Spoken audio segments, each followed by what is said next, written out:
Looking to stock up on high-quality Ayurvedic herbs?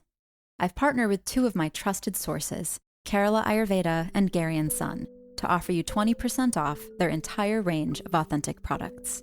From classical formulas to single herbs and seasonal must-haves, these are staples I use in my own practice. Use code Ojas Oasis for Kerala Ayurveda, Ojas Oasis 20 for Gary and Son. Links are in the show notes. Supporting your healing journey just got a little bit easier. In Ayurveda, nourishment isn't only about what we take in for the body, but also what we offer the heart. That's why we're honored to share Aura Cacao, a ceremonial grade cacao we've chosen as a dharmic partner for the Ojas Oasis community.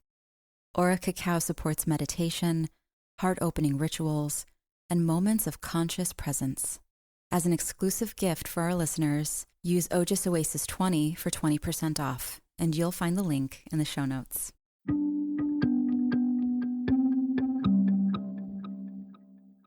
Welcome to Ojas Oasis, the podcast where ancient wisdom meets the modern being.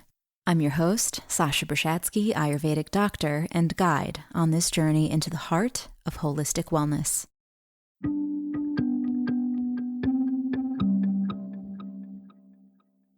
Today's conversation concludes our three-part series on the sub-doshas, specifically Kapha, the dosha of earth and water. Aaron and I, both being Pitta-vatas, have a special appreciation and affinity for the Kaphas in our lives. And, I might add, the Ojas they provide as well, simply by abiding in their nature. Kapha is truly the archetypal Mother Earth energy, providing the material for physical existence as we know it. Wherever there is solidity, stability, loyalty, longevity, and endurance, there she is, as both the soil and its nourishment. She gives us resistance to the outside elements. She is our protector because her subtle form is Ojas. She provides the moisture in our skin, the lubrication in our joints, protection to our brain and nervous system, immunity to disease, and healing to our wounds. As we travel this Vata season, let us keep her qualities close to heart and mind. Particularly, let's call upon the qualities of slow, soft, and wet to maintain a hydrated body. Let's call upon the quality of heavy, oily, and dense in our diet. Ayurveda acknowledges the qualities of an imbalance before determining the best medicine. So if you find yourself experiencing excess mobility, speed, and dryness, we remind you to balance the scale with some stillness, slowness, and lubrication wherever you can. Let's get to our chat.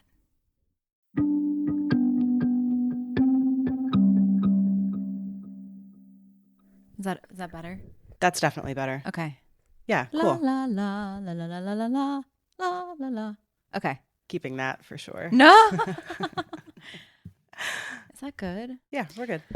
Hi. Hi. Oh my goodness. Yeah. Uh-huh. You know, last week I was thinking when I came on, I was like, I'm feeling extra pitta-y today. Super convenient because today I'm feeling super kapha-y. And You we're talking are? about kapha. Well, I'm just like I'd feel so like I just could go to sleep right now. And I just feel like heaviness in my body a bit. I'm just very tired.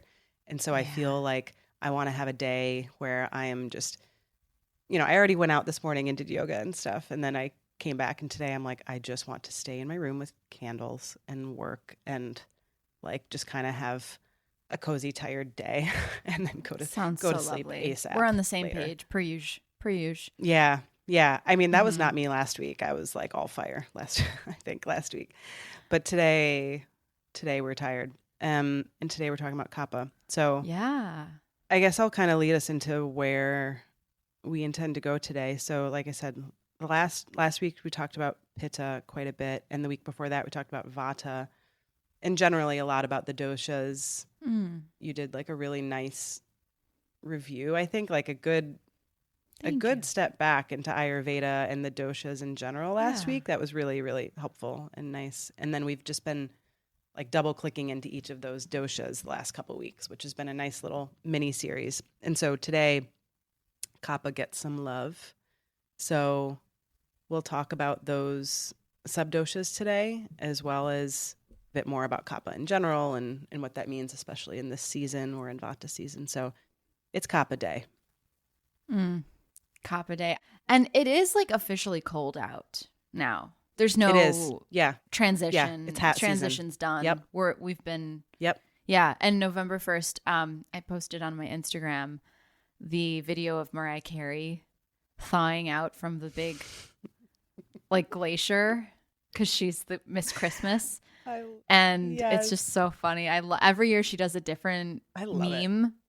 So yeah, I posted that. I'm ready for it. It's time. Well, I don't know if I'm ready for that song again and again and again, but I'm ready for cold season. I think we had like a really nice, I don't know how it was for you, but last weekend we had a day that it got up to like 80 degrees. It was like high 70s and it was really nice and welcomed. And we had like it was a beautiful day on Saturday. And then Sunday was cold and rainy and we've like just entered fall cold season for sure. In New York, at least. It's funny because we went to the pumpkin patch on the one day that it was like 90 degrees, which is so ironic. It doesn't feel like fall, like at all. You want to wear flannel and boots at the pumpkin patch, like not, not shorts. Yeah. No tank tops at the pumpkin patch. No tank tops. No, it's like forbidden. It's like illegal. I put all that stuff away, and I was so happy. You put the pumpkins away? No, my tank tops. Oh, the tank tops. Okay, good. Do you know how satisfying it was to like fold up my denim shorts and be like, I bid you adieu until next May? Like I was very happy to put away my warm weather clothes. Nice. So, well, how are you feeling today before we go Kapha? I was telling you a little before we started recording. I just have like a really, it's a Vata type stomach ache. So it's like my lower stomach, I would say. And it's just because I've been falling into the traps that I think so many of us fall into with like not prioritizing food, not prioritizing meal prep, or even thinking of being prepared to make a meal. Or it's just I'm not in the kitchen. Like my mind isn't in the kitchen. I'm not gravitating to it. I don't want to be in there. And then I get hungry, and then I might nibble on something, and then I lose my appetite. I don't know. It's just been a weird. My Agni's been a little, vatted out. So, but I'm, I have herbs and protocols that I do. I drink the hot water, and I take the Danvantram Gulika, and I get into cozy, warm, soft vibes to like soothe that. So I'm also needing to call in a lot of Kapha energy today. So it's great that we're talking about Kapha, because Kapha is Vata's best friend. Yeah. I mean, Kapha is honestly everyone's best friend. Kapha's the best. Kapha's the best. It's like the inherent lovely, loving, nurturing quality in people. Yeah. You know? It's just like, I just think of stable, sturdy, reliable. I don't know, just all of those elements that you're like, imagine just a Vata Pitta life, it just feels insane, right? Take me out. Yeah, it just feels no insane. way. No, without Kapha, we would not have like survived this long. No. Without Kapha. Well, we wouldn't even have form at all. But yeah. I mean, all, reality aside, just thinking about that in theory, Kapha in human form, I mean, I just feel like or Kapha in general is like just a very good, stable feeling. Reliable, dependable, supportive, just calm and slow. And I think of Matt and Enzo very much. Kapha. Totally. Like so much. 100%. They're so Kapha. Yeah, well, describe that for people that are just listening. And I know we did talk about this a fair amount, like last week or maybe in the past, but still just a little, I guess, a Kapha person. Who's a Kapha person? So a Kapha person, what they would look like predominantly, their features would be on the larger side. So that's anything from like thicker hair to Mm-hmm. larger facial features, like larger eyes. Yep. And they have like, their eyes tend to be more like, watery, and Mm-hmm. they tend to have like kind, milky looking eyes. Like you can just feel like, Mm-hmm. have you ever heard the term kind eyes? Yeah. Kind Yeah. eyes. That's a Kapha feature. They're Hmm. just like, they're gentle. There's a gentle and softness to their face. Mm-hmm. We look at that when we assess a prakriti. We look at the facial energy. So, and then we also look at the size of the nose and the lips and even like size of the teeth. Are they really strong? Like people with predominant kapha don't get cavities usually. They don't break bones. They're just very strong. They're like unbreakable. Yeah. And I also think, well, because this goes into a little bit about like, I guess, mental or maybe more behavioral qualities as well, like good with routine and stuff. I mean, like Matt is so Yeah. routine that I think of people like him that they're good at maintaining hygiene and things like that. Well, maybe I'm making assumptions. Maybe that's more of a pitta thing too. But I think of like structure and kind of order to things as well. I don't know. Is that kappa actually? If I'm thinking of more It like is. It order is. and structure. Yeah. Okay. Because I think that's like Well, order and grounding. order and structure is pitta, but kapha is the consistency. Okay. Yeah. Does that make Okay. sense? That makes sense. Kapha is the thing Yes. that, Like the fact that Matt is a daily and nightly flosser. I feel yeah, like that's one, he has the, I guess, energy from a pitta perspective to like maintain the routines and stuff, but it feels like a very kappa quality as well to be just like, yeah, consistent in something. I floss every day. Yeah. Good for you. I don't do that. I have to. I don't know. Yeah. But yeah, so kapha is the endurance. Pitta is the motivation, but kapha is the endurance. Okay. Yeah. Kappas are creatures of habit. Like their default Hmm. is routine and consistency, and they do not respond well to any change. Like they're very attached Yes. to their routine. Hmm. Yes. Attached to routine. And I can understand not wanting to go through big changes or not being fickle, really. Mm-hmm. Really having like a lifestyle that they can like sink into, I feel like is probably comforting for a kappa person. Yes. Right? Totally. Well, it's just their nature again, because they're also built like because they have like stockier bones. Structurally, Matt does not look like a kappa. Structurally, Matt looks No, more yeah, vata pitta, but he, pitta. the But quality, he does have that thick mentally, hair, the thick black skin, hair, thick you know, hair. like the, Yeah. yeah, Yeah. his skin. He's got like hazel eyes. Like, I don't know. There are definitely kappa like qualities when it comes to his skin and his features and things like that as well. Yeah. It's not so, as much as we want to think of things, we really love to just put people in boxes, but it's, Yeah. not everyone who's a kappa looks like a kappa. Mm-hmm. Well, and he is a lot of pitta too. I mean, you know him. He's like Yeah. a very, Yeah. he's an entrepreneur. He's like, whatever. Yeah. There's a lot of pitta to him. Entrepreneurs are typically very pitta dominant. Yeah, Yeah. totally. He's Yeah. pitta kappa. He's Yeah, pitta he's an kappa. engineered Yeah. entrepreneur. Like he's very much. Yeah. I feel like right down the middle with those two things, and like not vata. I don't think there's any No. vata in his body. No, But no. anyway, enough about him. But he is a good example. This is my husband we're talking about, and my son is exactly the same way. It was fun. I mean, even last night, just as an example, I have twins. They sleep in the same room. My daughter, I think, like me, is a light sleeper, and she got up a bunch of times. And every time I would look over at my son, he was just passed out, like not snoring, but definitely like just deep sleeping, just totally cozied up, like just out, out, out, out. And that is how Matt sleeps too. And I just think that I have like a vata pitta baby and like a, a Pitta kappa. kappa, baby. Yeah. Well, you cloned yourself and your husband. Like you have Yes, many I versions know. of yourselves. It's so wild to see them together because I'm like, that's Aaron and Matt. Yes, I know. It's hilarious, especially like even in the middle of the night, even unconsciously. They're playing out their doshas even in their sleep. Yeah. Like Yeah. Billy and I up all night and the two guys are just like, oh my God. Yeah, conked out. Yeah, yeah. Well, okay, so I think well, and also I was thinking about physical qualities of kappa too. I always envy the nail beds of kappa people and the eyelashes. Yeah. People like Miranda, our friend Miranda, they just always have these like thick, long, they can maintain a long nail style, and I cannot do that. My nails break after a certain, length or whatever. So I just think of like thick, lush, supple qualities, strong qualities from a physical point of view. Yeah. Mentally too. I mean, every dosha has gifts. Yeah.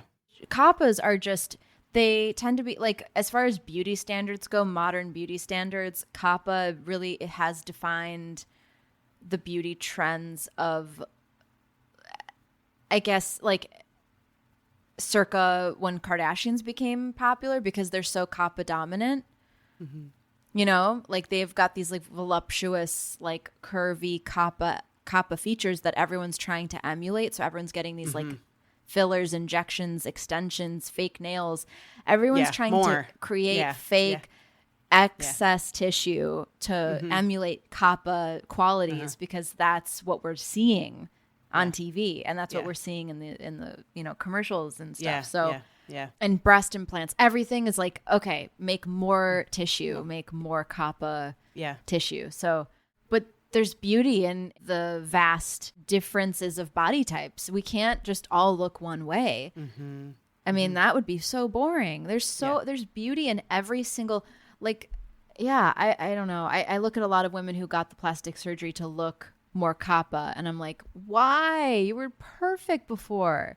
Yeah. Well, we could go into that. That's a whole thing. I'm like, oh, why?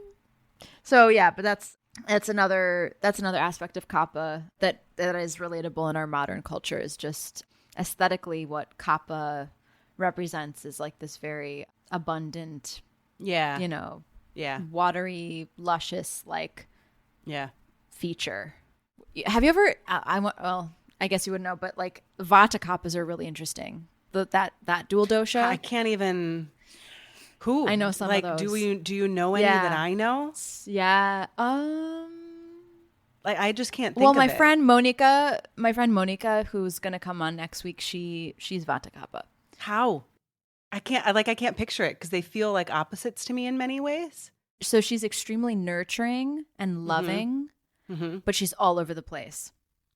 Okay. Scrambled. Okay. Like can't focus on anything.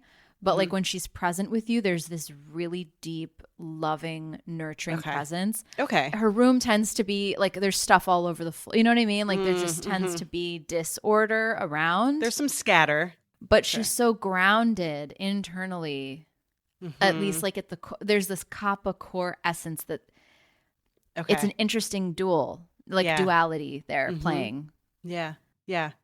To be grounded and scattered at the same time. Yeah, like it's when you speak to her, you don't feel like you're speaking to an anxious person. She's not like an afraid, anxious person. She's like so lovely, you know? And it's like, wait, but look, how can you be that way? Yeah. There's total chaos. And she's like, but her voice is like honey. It's just like so like, I don't know. She could put you to sleep. Yeah. Just, it's so soothing. So it's an interesting, combo. It is. Well, do you want to start talking about the sub-doshas? Because yes. I know we got into that. Your kids are. Well, yeah, they are. They are. My kids will come home from school, so and I'll want to see them, or they'll want to see. I didn't see them this morning before school, so they will be excited to see me, I'm sure. But anyway, just so sub-doshas, just I think that's kind of easy to explain what a sub-dosha is. Like within a dosha, there's just like 5 parts of it that have individual roles and responsibilities. So we got into those with Pitta and Vata the last couple of weeks. So what are we looking at for Kapha? Where do we start? So because Ayurveda really emphasizes the importance of digestion for every other aspect of health, it really starts in your gut. All 3 doshas have a primary location in the gut at some point. So Kapha is the first stage of digestion. It starts in your mouth. Actually, that's Bodhaka Kapha, lives in the mouth. It's like your ability to produce saliva and your ability to produce mucus, to protect you from bacteria entering your lungs. Like that's what keeps you from getting pneumonia. Pneumonia only happens if there isn't proper protection that's like coating and blocking bacteria from getting into the lungs. But yeah, so Bodhaka Kapha, I guess we could start digestion starts there. Mm-hmm. All these enzymes are secreted, through various, ducts and glands. And then that's how you're able to chew your food and swallow it, because you're creating like this moisture. Bodhaka is the mouth, right? Yeah, Bodhaka's mouth. That's yeah. okay. Yeah. Okay. Then, for the first hour, your food is in your stomach. And that's the Kapha stage of digestion. And that's where Kledaka Kapha lives, which is the upper stomach. It's the stomach and the upper half of the small intestine. So yeah, that's Kledaka Kapha. Well, Kledaka, you said it's just it's digestion, or what is it? What is the role of it? Or I would describe Kledaka as what gives your food moisture and like lubrication and the ability to like smoothly pass through the rest of your gut. And it's the mucous membrane through this, like on the linings of the stomach.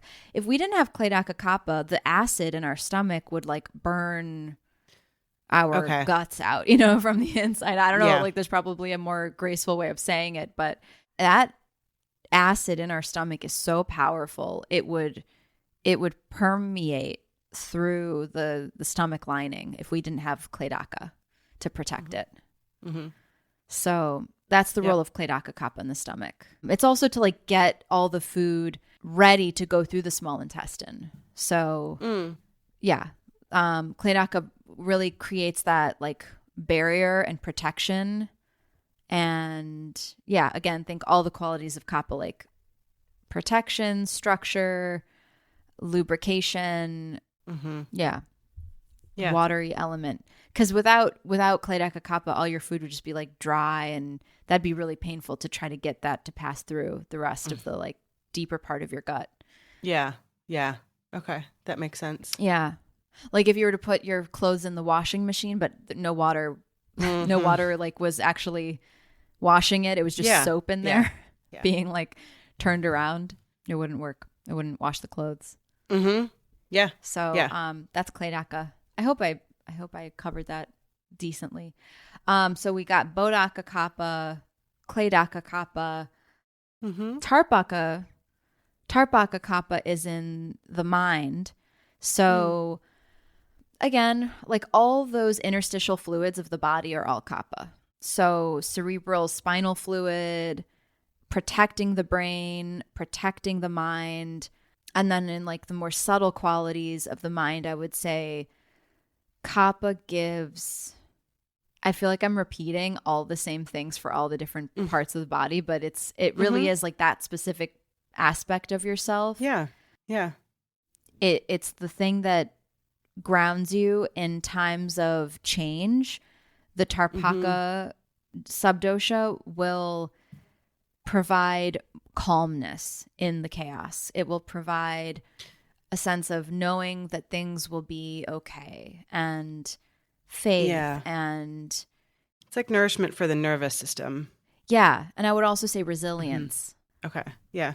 There's like this tenacity that is present in the way that you metabolize life, in the way that you experience life. It's strength. Honestly, you could really, really think of Tarpaka Kapha as like mental endurance and the ability to focus for long periods of time and getting through difficult times in life. And that makes sense to me. That is that element of having that endurance, like we talked about earlier, like the stamina, the strength mentally. Yeah, mental, right? Because like you said, strength. the pitta is the motivation and Yeah. Kapha is the endurance, and that's the specific aspect of it. This is a specific sub-dosha for it as it pertains to mind, intellect, but also nervous system, it feels like too, right? Totally. Oh, yeah. Myelin sheath. Yeah. Yeah, the thing that's like protecting all those nerve impulses from just burning through your tissue. Kapha in general. Kapha's all over the body. Like all three doshas are all over the body, but there are like distinct primary sites and locations that they're very, very, very active all day long, so they live in specific, executive seats in the body.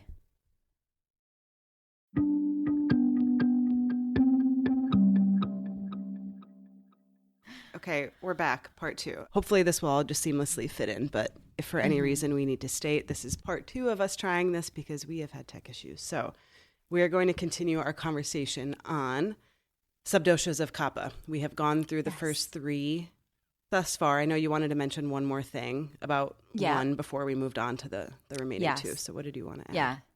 So I'm going to jump back in to the beginning of the basic fundamental concept of Kapha and the energy of what Kapha does for us. So just to re-emphasize, Kapha is the force of stability in the body. So we began, I think, with Bodhaka Kapha, which is located in the mouth, and it protects the mind, brain, and nerve tissues from the heat generated by critical thinking and heated emotion, otherwise known as Sadaka Pitta, which I talked about last week. Tarpaka includes the cerebrospinal fluid that I was mentioning before, and other fluids that nourish the axons of nerves. It slows response times, which could be good, could be bad, right? I mean, when you want to meditate and when you want to be still, you rely on the qualities of Kapha to give you that stability and to give you that focus. Again, I think that episode, What is Yoga? We were talking about one of the obstacles of yoga, which is the difficulty in focusing. Right. So because Vata and Pitta are the energies that are predominant in modern society and modern culture, finding or attuning yourself to your inner Kaphic qualities can be really hard because oftentimes we do burn through all of that. Yeah. Our Pitta just wants to constantly be productive. And so that's what, causes the imbalance of Kapha sometimes, or the imbalance of all the doshas. Right. So yeah, Tarpaka is the concept of, all sub-doshas of Kapha are the idea of protection, lubrication, stability, structure. And we're basically just talking about different areas of the body that it does different that locations. For. Yes. Yeah. Okay. Yeah. So chief centers that that Kapha operates. Yeah. Bodhaka, I just wanted to mention really quick that Bodhaka is it's the reason why we're able to interpret taste of food. So, because without saliva, we would not be able to taste and enjoy food, which would definitely impact our digestion. Digestion starts in the mouth. Yep. Even just looking at food, you're already starting to secrete saliva. I was talking about how Kledaka protects the lining of the stomach against the acids of Pachaka Pitta. Yep. Of course, if there's an imbalance and if there's excess Kapha, when it becomes aggravated, that's what leads to that feeling of nausea. Right. And that's what leads to the feeling of indigestion, everything's just sitting there and not really moving because it's overly, it's too slow. It's too thick. It's too heavy.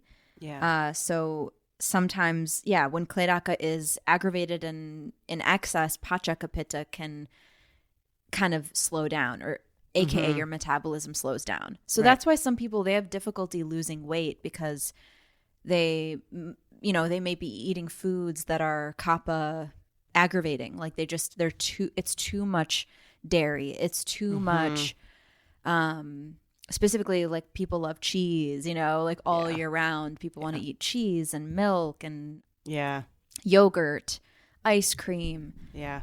Those things are all great. They're important, but it's important to get all 6 tastes.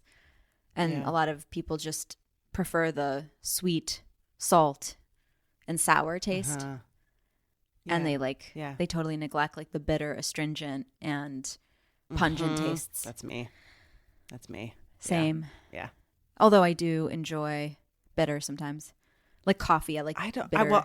Yes, and I love a balsamic. But I don't get into the profile of like Matt loves pickled stuff. Vinegary. And vinegary stuff. I do to a degree. But he likes pungent, sour and pungent. Spicy. Spicy, yeah. Okay, so we've gone through the basically mouth, digestion, and the mind, generally speaking. Mouth, stomach, and mind.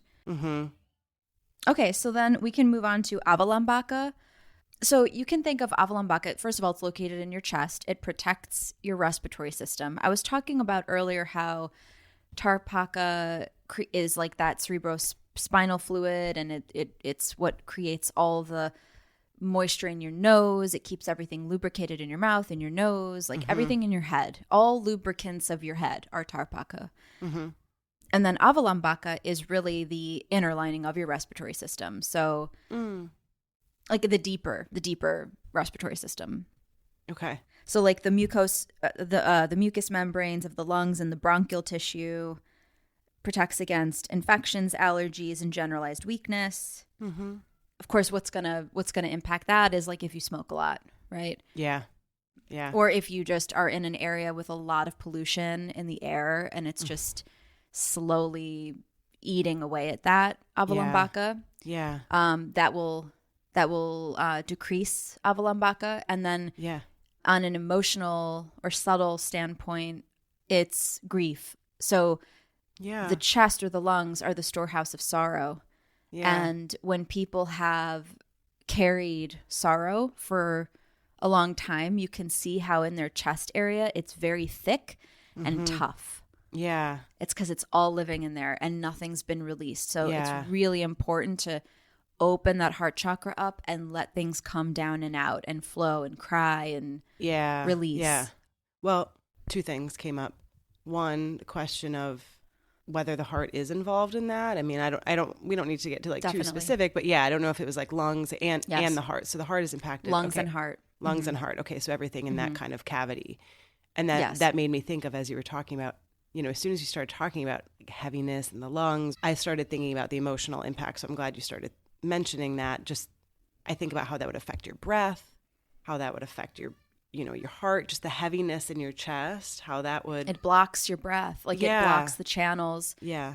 And I can imagine the emotional impact that has on you as well. Just that whole mind-body system, and how if you're blocked in your heart and your lungs, that just feels like sadness right there to me. Yes. Just in the making, right? And then it becomes mucus buildup. Then it becomes mucus buildup, and then it blocks your nasal passage, and then you can't breathe out of your nose. And then you're breathing out of your mouth, which we know is going to affect your posture and your circulation. And gosh, so many things are impacted when your spinal alignment is off. Once there's like clogging, this idea of clogging in that specific area of the body, or any channel, when any channel is blocked or obstructed, Vata immediately gets aggravated, because Vata is not able to flow freely in the direction that Vata wants to flow. Right. There's so then she changes directions. Yeah. So what's supposed to be coming up starts to go down, and what's supposed to start going down is coming up, and then it's all a hot mess. Chaos. Yeah. Chaos. Okay. Yeah. So, I mean, all the doshas really, really do depend on each other to like exist harmoniously. And if one starts to act up, the other ones also have to, relocate. Yeah. I mean, imagine, I think we talked a little bit about a traffic system or something last time. And imagine when the traffic light isn't working. A very basic example, there's construction on a street and the road is closed, so it has to go elsewhere. And then all the traffic gets congested going that way. And then, it's like one small road that's blocked can just change the whole city.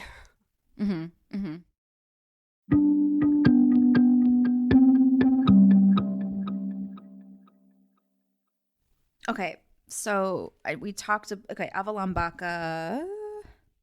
Freeing oneself from attachment is said to be the goal of balancing Avalambaca, and also giving away possessions. That's like a very practical way to heal mucus buildup, or just overall feeling backed up, feeling like there's just like this heavy, sluggish energy going on, even in your stool. Like you might see, I mean, we talk about poop on this podcast, so sorry, but like if you're noticing like slimy texture or like mucus in your stool, like even in your urine, I mean, it could be anything. You could have a mucusy cough. When you blow your nose, it could just be like, holy moly, that's a lot of mucus. Like, where did that come from? Yeah. That's avalambaka. That's, something is building up there. So yeah. there's a lot of, there's actually herbal smoke that you can inhale that's really good for dispelling that mucus. They're called expectorants. Mm-hmm. Actually, Gabby does this. She has eucalyptus, like fresh eucalyptus in her shower. I do too. You do too? Yeah. That's right. You do too. I forgot. Okay. You have that. I need to get one. Yeah. So that's really, really good for breaking that up Yeah. at this time of year. If you start feeling kind of like stuffy, eucalyptus, steam shower. That steam is a way to get the eucalyptus in the deeper, lungs. And mullein and marshmallow root are fantastic herbs for the respiratory system too. I know I'm kind of going into like more specifics now about what herbs to use for what. But this is also common stuff that we're going to be dealing with. Like, I just feel like this is the season where people start getting sick and you start carrying mucus in your body more, whether it's in your nose or your lungs or wherever. So yes, advice on how to treat this stuff is always helpful. Good. I'm glad. And hot fluids are always going to just be so important because hot water is going to break that thick, it's going to melt the kapha. We want to melt it. So you can melt it with hot water or with steam, with sauna, hot bath. But then, it's important to keep the area. You don't want to over deplete yourself. You don't want to sweat or pee too much, right? Yeah. But again, we're trying to break that kapha up with diaphoretics and expectorants. Those are the two categories. Yep. Okay. This is kind of like a really, really fast, like sub-dosha class, but I do want to get to the last one, which is Sleshaka Kapha, which that's all about. That's, first of all, it's located in your joints. That's the good old synovial fluid we love. Yeah. Specifically protecting your joints and protecting your joints from the wear and tear of constant motion, because as we age, we only lose this fluid. It doesn't regenerate. It's just, you're born with it, you get what you get, and then as time goes on, it's just going to dry up. So we're trying to, and that's what we're trying to do with Abhyanga massage or oil massage, is to nourish that Sleshaka Kapha and to really keep it and preserve it as much as we can. Yeah. Yeah. I mean, when we talk about synovial fluid, for those that don't know, I just always like it because the metaphor that was given to us when we did our teacher training was coconut oil, how it starts out hard, and then the more you warm it up, it turns into oil. And so this is all in our joints and our sockets and the parts where our bones meet. And so it's important to have that lubrication between our bones. This is why we warm up, like literally warm up when we're doing any sort of exercise or yoga. Gosh, the sunlight is crazy on my face. Sorry, I'm trying to I'm in a spot in my apartment where the sun is just beating right on me. So these are the moments that are just so funny about life. Like if it's not one thing, it's another. If it's not if it's not the internet not working, it's the freaking light at this specific time of day that wants to just shine right in your face, right in my directly face. into your eyeballs. Yes. So if we're watching this on Instagram, folks, just forgive the dodginess of my face as I try to navigate. I'm going to use this clip now. Oh my God. Yeah. Oh my God. Anyway. Alla Chakapita, we're sorry. Yeah. Yeah. So anyway, so that synovial fluid is important to keep lubricated because that is really what protects our joints and allows us to move freely without worrying about damage to our bones, really, and our joints. Stretching. We need to stretch. We need to constantly drain and detoxify stagnant lymph and stagnant blood and stagnant, just all the things that start to accumulate in our joints constantly. That's just where they're going to want to live. And if we don't do that, ultimately what happens is people get arthritis, like the later stages of neglect of that particular sub-dosha is pain because there's nothing lubricating the joints. So if there's nothing lubricating, which is why we need to encourage people to take in healthy fat. You need to eat ghee. Ghee. And if you are one of those people that's vegan and you don't believe in using the butter from the cow and whatnot. Please don't rule ghee out, because ghee is such a gift and nectar for health and longevity. And there's nothing even close to the properties that ghee has. Like, there's just no substitute. As much as we would like for there to be one, there just isn't. There's nothing I know. more superior than ghee. I know. Well, and some people, it's just not an ethical thing. Like our friend Miranda, she like can't have dairy because it upsets her stomach. Like she just has a dairy aversion. She's like, I can't have ghee. It kills me. So I know we've been like trying to figure out a solution for her for a while, because she just like, it's like a whack-a-mole thing for her, because it helps in some ways, but then like hurts in others. So I know interesting, because there's no lactose in ghee. Maybe, no I don't know. lactose Or maybe that's, yeah. I don't know. Talk to her. Maybe it's a matter of finding the right ghee, The right stuff, the right yeah. brand. Yeah. And like maybe she needs live culture, Yeah. not all ghee has live cultures in it. So Yeah. she probably needs that additional help with digesting, Yeah. but you're saying healthy fats. I mean, I think that's a thing that I definitely need more in my life. And that's something that I've had to think a lot more, especially since we started working together a few years ago, is like, how do I start this? I haven't always incorporated a lot of healthy fats in my life, or fats in my life in general. I mean, a few things. As a woman, and as a woman who grew up in the 80s and 90s, when it was like diet culture and avoid fat, low fat stuff, like fat was like a bad fat-free thing. everything. Fat-free everything. I mean, as a millennial, and my parents weren't really into that. Thankfully, my house kind of stayed away from that. But generally speaking, everything around me was like fat-free. That's like the way to go, is like avoid fat. That stuck with me for like a very long time in life. It took me a while to realize that fat is your friend, especially when it's the healthy kinds of fats. I just think that was ingrained in our brains, at least people my age. Definitely. And women too, just in general. Or I don't know, maybe it's not just a woman thing, but the fat thing. And I think about that too. I am a person who has Vata dominant issues as they come up, be it dry skin or dry this or that, or, whatever. Dryness tends to be, depletion tends to be my thing. And so fats are the answer. Oils are the answer. I mean, you always talk to me about oil, whether that's topical or ingesting in some way. And it makes so much sense to me, but it's something I always avoided because of, I think, the fat thing and not wanting to feel like greasy, or I don't know. There's just like these weird associations you get in your head when you're younger about what you need to keep a clean body or whatever. Right. So those perceptions are hard to shift. Remember when we were talking about in the beginning of part one of attempting to record this, was how the beauty standards are now very centered around Kapha and having a big butt and having big everything, big lips, full lips, full hair, like hair down to your butt. Yeah. So it used to be all about that stick figure. Remember, it used to be like when we were growing up, Vata was the ideal, to be stick thin, seeing your bones protrude. Yeah, I mean Kate Moss. Yeah, Kate Moss. I mean, any model. I mean, all the models were super thin. A lot, yeah. And I remember like Mary Kate and Ashley were really skinny, and I was obsessed with them. And they were just like the fashion icons. And then Nicole Richie, and she had a popular, I loved her. All the people that were kind of like cool and trending like trendy girls that were like the fashion icons were all super, super very, thin. very thin. Yeah.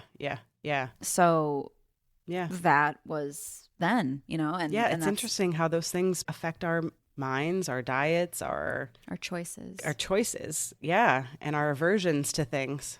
Isn't it nuts how influential? Yeah. And that's part of what I love about Ayurveda, is it's waking us up out of the Maya, this like illusion that we were all kind of, this spell was cast when we were so young and we didn't know the influence of these things and how they really deviate from wisdom. Like they're not these trends that come and go about what we should look like versus something that's not ever going to go out of style. Something that's never going to change, something that will always be true, that will always tether us to a healthy, happy organism, is learning about these elements, breaking down these concepts of what facilitates a healthy body, and then seeing how much of what you need and customizing your diet. And that's really, really important, is to realize what's going to work for someone else might not work for you. Totally. And so maybe one person only needs like 1 teaspoon of ghee a day, and then another person might need like 5 tablespoons per day. Yeah, I'm and sure it that's me. depends on their prakriti. Yeah. Yeah, you probably need like 10 tablespoons. Yeah. Whereas Matt is like, he's like good. He needs like maybe like, he probably doesn't It's like even less. need any. He needs to give away. He's, yeah. Anyway. Well, it's people like him though too, that the endurance, I think I've talked about bala before, this idea of strength. Bala is like the Sanskrit word for strength, and it's also a type of herb that helps you build strength. So the Abhyanga oil that I have formulated for you, I'm sure it has bala in it. It's really, really important for people with not as much kapha. Yeah.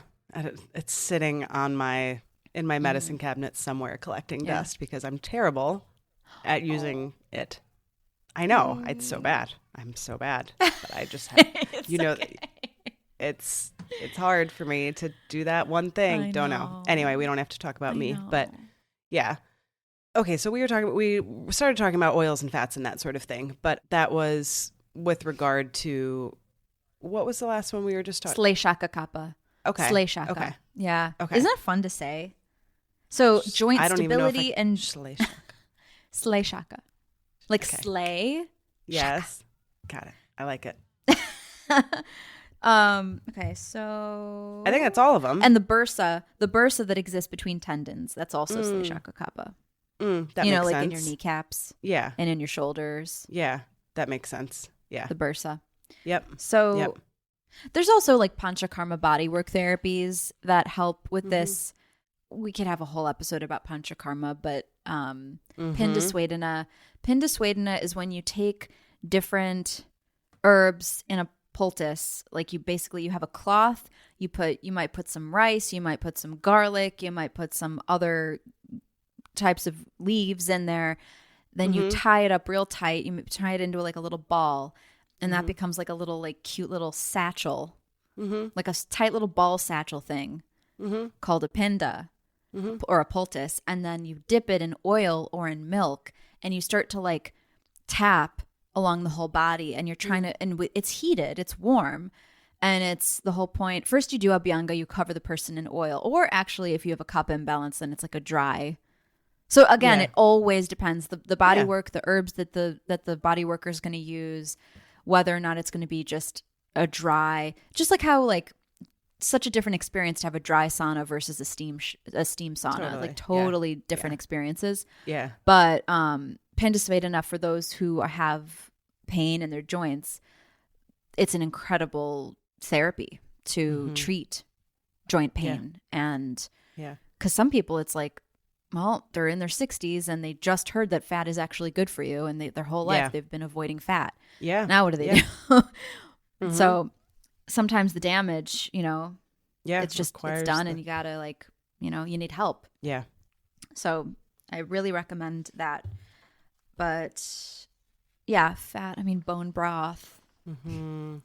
There's so many amazing sources of fat that, again, it's always going to depend on the person. Yeah. But I think we pretty much covered all the sub-doshas. Yeah. I feel like Kapha's a fairly, I don't know, for me it feels like a fairly easy one to understand. It feels so physical to me, and maybe it is because it is representative of physical form in some ways, with the earth and the water. So it feels like it's easy to at least visualize what it does for our body in a physical way, just like that protective layer, that nourishment. So that feels like an easier one for me to understand. Being conscious and aware of your stuff, your astrological chart, your prakriti or original nature, your constitution in Ayurveda, and then the different types of yoga that you can do, the different paths. All of this knowledge, when you have it, you can live your life very intentionally. And in a way that is building bala. It's building strength. It's building ojas. Ojas is the subtle form of kapha. Yeah, that makes sense to me too. As we were talking about this, I'm like, wait, what's the what is the difference? Then I remembered that you said it's like before it's Kapha, it's Ojas. So there's definitely a relationship there that I'm envisioning of that, like honey, nectar, whatever we want to call that. I think nectar is a great word. Yeah. Warm. Yeah. Nectar, honey, ghee. Yeah. The fortifying foods, the fortifying substances in foods and medicines. And I want to read this quote by Dr. David Frawley. Okay. Because I mean, I could just say it, but there's a quote by him anyway, so I might as well just offer it. So, meditation promotes secretion of tarpak, wherein it becomes soma or amrit, the nectar of immortality. So one way to build tarpaka, kapha, or like that mind strength or that bala in your mind is to meditate. Makes sense. It's like exercise for the brain. Yeah. And ultimately, what is the goal of all of this?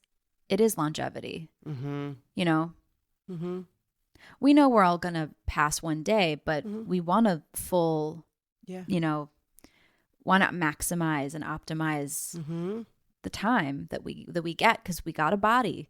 So what do we do with it? How do we treat it? And something my friend Monica said to me yesterday when we were attempting to record, but then the tech just like got away from us. But she was saying people spend so much time, I guess throughout history, people have spent a lot of time emphasizing the role of God or the creator. But what about the creation?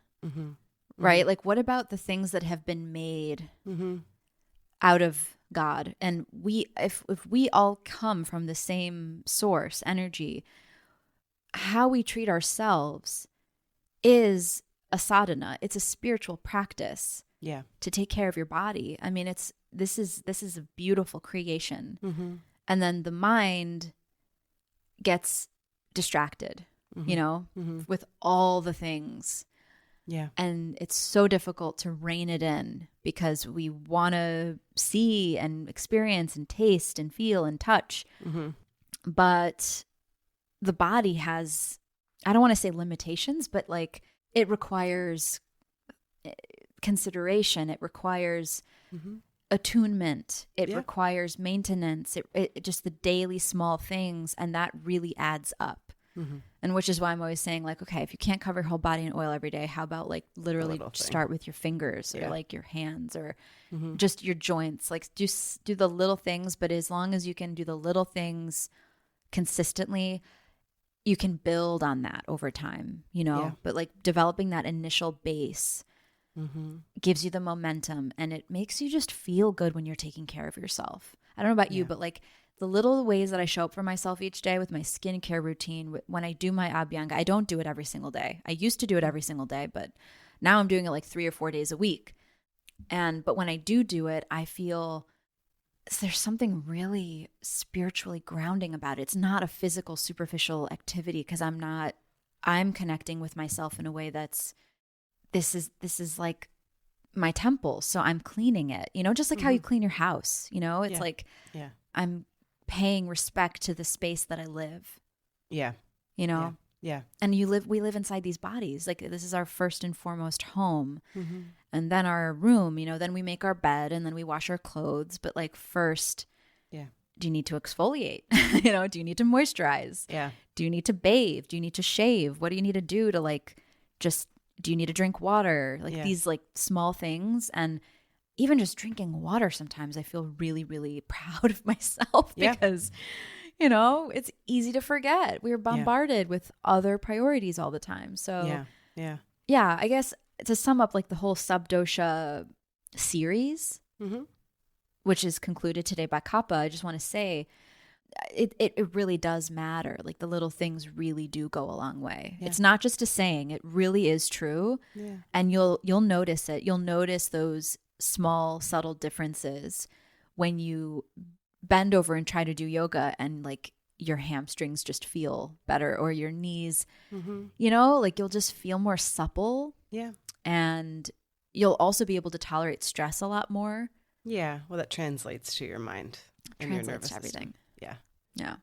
Well, the series was very helpful, I think. And I like when we go into the I guess the academics of it. I think it's really helpful to break things down into the simplest parts and understand the building blocks of Ayurveda and all the doshas and the elements and how they all work together and like the map of the whole thing. Isn't it fun?